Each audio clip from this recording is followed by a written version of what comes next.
नेपाल सरकारले पठायो छिमेकी मुलुक भारत र चीन सरकारलाई कूटनैतिक पत्र। बालेन शाह लागे लिपुलेख फिर्ता ल्याउने पक्षमा।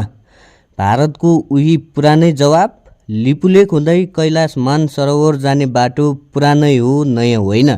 दर्शकबिन, नेपालको सार्वभौमिकतामाथि अतिक्रमण हुने गरी लिपुलेख क्षेत्रलाई समेटेर भारत र चीनले तीर्थयात्रा सञ्चालन गर्ने सहमति गरेपछि नेपाल सरकारले विरोध जनाउँदै दुवै छिमेकीहरूलाई कूटनैतिक नोट पठाएको छ। तत्कालीन प्रधानमन्त्री सुशील कोइरालापछि बालेन शाहको नेतृत्वले पनि दुवै छिमेकी चाइना र भारत दुवैलाई लिखित रूपमै अडान राखेको हो। दर्शकबिन, सबैभन्दा पहिले नेपाल र भारतको सीमा विवादबारे बुझौँ। नेपाल र भारत बीचको सीमा विवाद ऐतिहासिक र निकै जटिल छ। यसको मुख्य जड 1816 को सुगौली सन्धिमा व्याख्या गरिएको छ। यद्यपि सीमाका विषयमा सानोतिनो विवाद पहिलेदेखि नै थिए, तर मुख्य विवाद सन् 1962 को भारत र चीन युद्धपछि उत्कर्षमा पुगेको हो। भारतले कालापानी क्षेत्रमा आफ्नो सैन्य पोस्ट राखेपछि यो क्षेत्र रणनीतिक र राजनीतिक विवादको केन्द्र बन्यो। सन् 2019 मा भारतले आफ्नो नयाँ राजनीतिक नक्सामा नेपाली भूभाग लिम्पियाधुरा, लिपुलेख र कालापानी समावेश गरेपछि र सन् 2020 मा मानसरोवर जाने नयाँ सडक उद्घाटन गरेपछि यो विवाद थप चर्केको हो। दर्शकबिन्द, यो विवाद मुख्यतया सुगौली सन्धि 1816 को धारा 5 सँग जोडिएको छ। सन्धि अनुसार नेपालको पश्चिमी सीमा काली नदी महाकाली तोकिएको छ। काली नदीको वास्तविक मुहान कुन हो भन्नेमा दुवै देशको आफ्नै अडान रहेको छ। कालापानी, लिपुलेख र लिम्पियाधुरा सहितको करिब 372 वर्ग किलोमिटर भूभागको स्वामित्वलाई लिएर विवाद चर्किएको हो भने विवादका प्रमुख बुँदाहरू यस प्रकार छन्। नम्बर 1, नदीको मुहान। यसमा नेपालको अडान छ कि लिम्पियाधुराबाट बहने कुतियाङ्दी नदी नै वास्तविक काली नदी हो। त्यसैले त्यसको पूर्वका सबै भूभागहरू लिम्पियाधुरा, लिपुलेख र कालापानी नेपालको हो। यस्तै भारतको अडान रहेको छ कालापानी क्षेत्रमा रहेका साना साना पानीका मुहानहरू नै काली नदीको स्रोतहरू हुन्।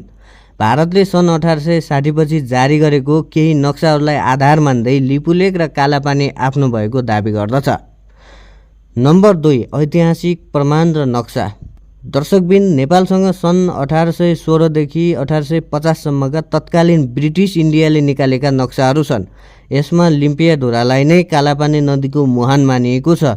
पछि ब्रिटिस इन्डियाले आफ्नो रणनीतिक स्वार्थका लागि काली नदीको नाम र मुहान नै परिवर्तन गरेर नयाँ नक्साहरू बनाएको नेपालको दाबी छ। नम्बर 3, रणनीतिक महत्त्व। दर्शकबिन, लिपुलेख क्षेत्र नेपाल, भारत र चीनको त्रिदेशीय बिन्दुको नजिक पर्दछ। उचाइमा रहेको कारणले यो ठाउँबाट चीनको गतिविधिलाई निगरानी गर्न भारतका लागि सैन्य दृष्टिले अत्यन्तै महत्त्वपूर्ण छ। साथै यो मानसरोवर जाने छोटो व्यापारिक र धार्मिक मार्ग पनि हो। दर्शकबिन, नेपालले सन् 2020 मा लिम्पियाधुरा, लिपुलेख र कालापानी समेटेर नयाँ चुच्चे नक्सा जारी गरिसकेको छ र यसलाई संविधान संशोधन मार्फत राष्ट्रिय निशाना छापमा पनि समावेश गरेको छ। हाल यो विवाद कूटनीतिक संवादको पर्खाइमा छ। नेपाल र भारतबीच सुस्ता क्षेत्रमा नारायणी नदीले ढाड परिवर्तन गरेको कारण सीमा विवाद कायमै छ। तर हालको मुख्य चर्चा र अडान कालापानी क्षेत्रमै केन्द्रित रहेको छ।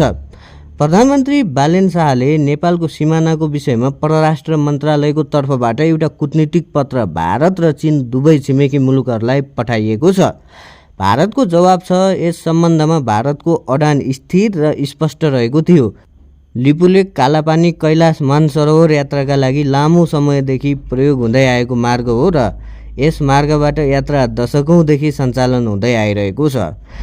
यो कुनै नयाँ विकास होइन। क्षेत्रीय दाबीको सन्दर्भमा भारतले निरन्तर रूपमा यस्ता दाबीहरू न त जायज छन् न त ऐतिहासिक तथ्य र प्रमाणमा आधारित छन् भनेको छ। क्षेत्रीय दाबीहरूको यस्तो एकपक्षीय कृत्रिम विस्तार असम्भव छ। दर्शकबिन, तपाईहरूलाई के लाग्छ त? नेपालको सिमाना फिर्ता आउला त? कृपया तपाईहरूको धारणा कमेन्ट गर्नुहोस्।